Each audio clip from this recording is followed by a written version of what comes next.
Hi everyone, and welcome to the second lesson for April 13th through the 17th.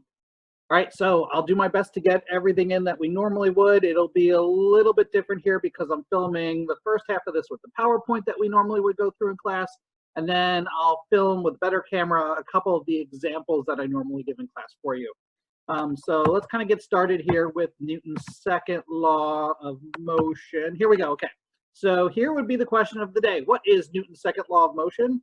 Just like the first law, there is no one exact way to say it that everyone worldwide agrees on, right? But generally speaking, what happens is people use this one right here. Acceleration depends on the mass and the force acting on that object, right? So that's the normal textbook one that probably you would find pretty commonly as far as the short version. Or just like the other two laws, I have a Mr. Jackson version that I personally made up myself. So my version is heavier things take more oomph to push.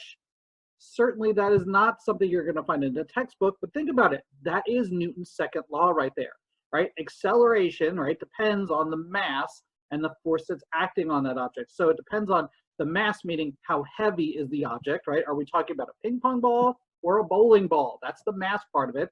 And the force acting on it is, are you pushing on it, let's say really gently, you blow on it with a little puff of air, right? Or do you push on it like you smash it with a giant Mack truck, right? That would be a tremendous amount of force that you might have. So my version is heavier things take more oomph to push.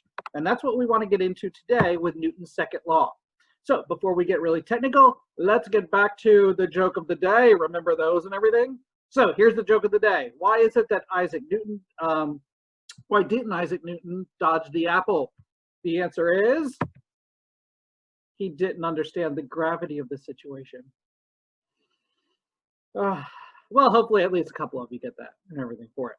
All right, so yeah, that's kind of the joke of the day. Oh yeah, and there's that funny picture that I kind of found here, you know, about, again, Isaac Newton and money falling from the tree and everything. Okay, so for Newton's second law, heavier things take more oomph to push. Right, so there are a couple of funny examples here for you, right? What if both of these cars tried to push with equal amounts of force?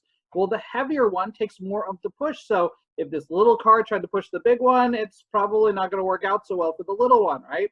Down here, well, sure, you've got giant truck versus normal size truck and everything. Bigger is going to win and everything like that. You've got the sumo wrestler one. Well, that example is just disturbing to think about and everything like that, right? But you never know. Maybe the little guy is so fast that he kind of runs away and everything like that.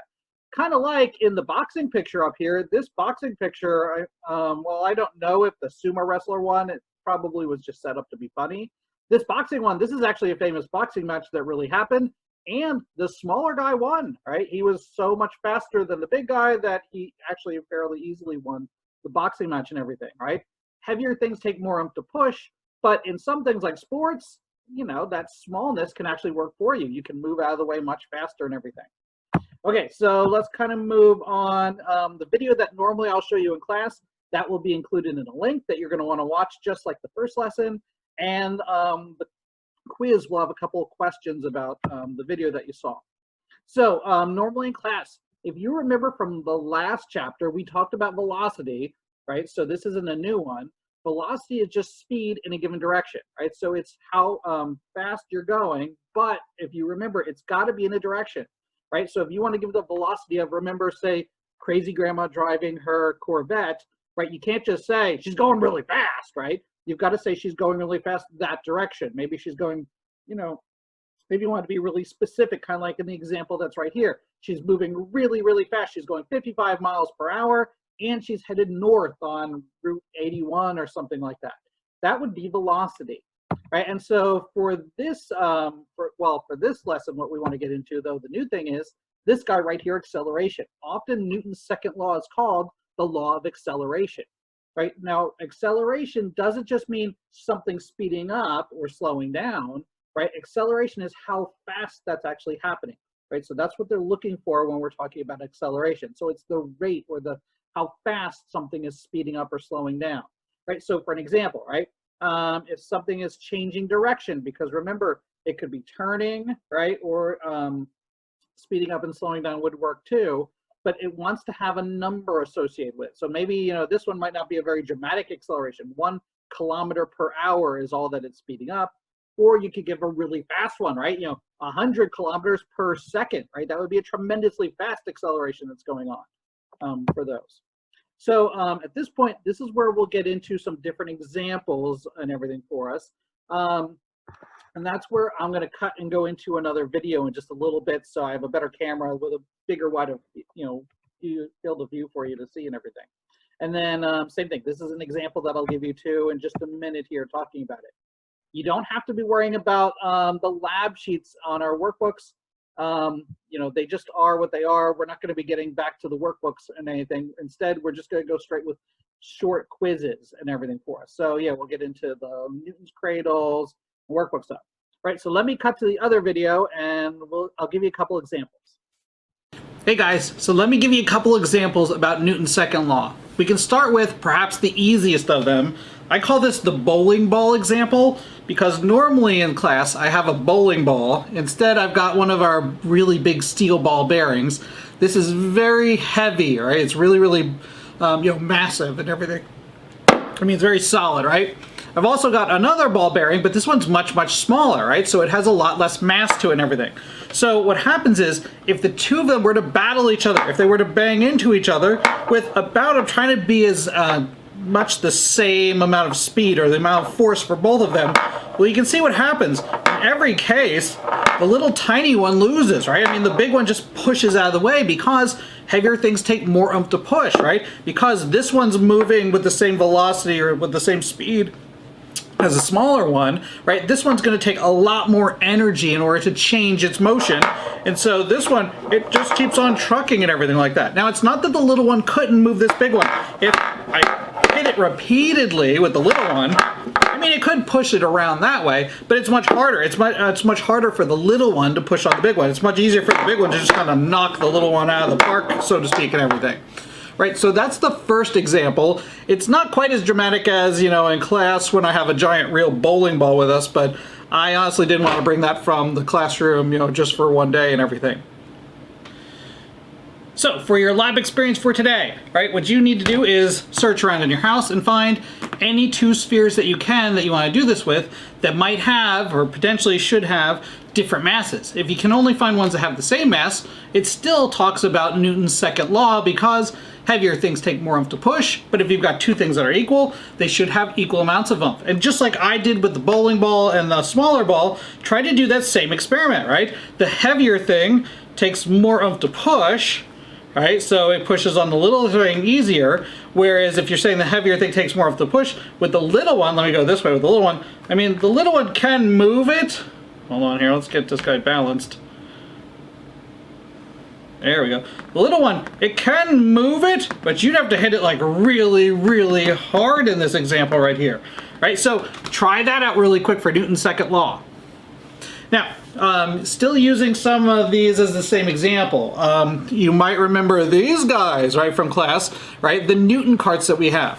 Right now, the Newton carts, remember, on one side, they have magnets on them. So because of this, if I try to push them together, I mean, it's not that I can't force them together, but they don't really want to, right? In fact, if I just kind of move them closer, well, it's not magic, but it's kind of fun to think like, oh, move, but no, right? It's just magnets that's working on this and everything. So because these are equally massive and everything, they've got about the same amount of force, right? Unfortunately, my desk here isn't perfectly level, and they don't have the little tracks, so they kind of tend to want to go to the side one way or the other and everything.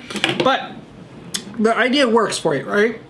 Since they have the same mass, they both take the same amount of effort to push, and so they roll similar to each other. Not exactly, that's slightly downhill this way and everything, right? So they roll very similar. Here you go. That's kind of a good example right there. But what happens if one of them was a different amount of mass for it, right? And so what we can do is, I've got three of those really, really heavy spheres. If I put three spheres on this one, well, that means that this one's very massive and this one's not very massive. What do you think's gonna happen? Okay, I'm so glad you thought that, right? Well, sure, when the big one comes and pushes on the little one, let me get the power cord out of the way. Well, the little one moves out of the way pretty easily there and everything, right? I mean, because this one has so much mass, I mean, it just keeps on going and everything, right? But what if we go the other way? If the little one comes and pushes on the big one, well, look, you can see it moves the big one, but not nearly as much as it moves itself, right? Itself bounces back with a lot more force than the little one, just kind of moves like a tiny, tiny little bit, right? And so that's Newton's second law right there. Heavier things, like this guy right here, they take more oomph to push. Lighter things, if you wanted to reverse it, they take less oomph to push. Whee, there it goes right off the table and everything. Right, so that's another example for it. Now, there's one last example that was really important that I wanted to make sure I showed you, and that is if we go back to the Newton's Cradle. And yes, I'm sorry for this, it didn't survive the move, not really from here, but when we moved from Good Hope to Mountain View, something terrible happened. The mover probably dropped the box or something, right? Because it got all screwed up and everything. But we've still got 3 of the spheres left, so it still works a little bit and everything for us. Now, with this one right here, for Newton's second law, right, it's just as simple as this, right? If I want to get the Newton's Cradle to work and I pull one of the spheres back, well, it doesn't take very much effort on my part to pull this back because it's light. There's only one sphere there and everything. If I want to make it work and have more mass to it, well, what I can do is I can pull 2 of the spheres back. And if I pull 2 of the spheres back, well, sure, that's going to have more mass. What happens to it if there are 2 spheres pulled back? Well, look. Now when it breaks apart, 2 of them are breaking apart on one side and one on the other. Now, this brings us to another dilemma, though, that we have. This is true if we're talking about, well, any of the 3 laws of Newton and the Newton's Cradle. Does anyone else find this highly unsatisfying? Right? Is it not that when you have a Newton's Cradle, it's supposed to just keep going and going and going? Did you ever see like on a TV or a movie or something like that and they have a Newton's Cradle and it just is like ding, ding, ding, ding, ding, and they have a whole conversation and it just keeps going and going?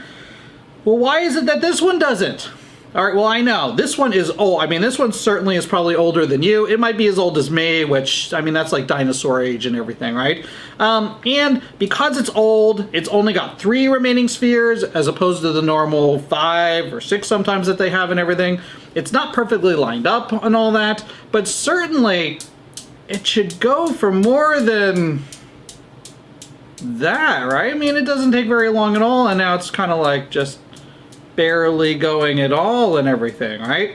So one of the big reasons for that, other than its age and it's kind of slightly out of alignment, is this is a relatively small Newton's Cradle. While it's probably the most common size that people have and everything, there are other Newton's Cradles that are much bigger.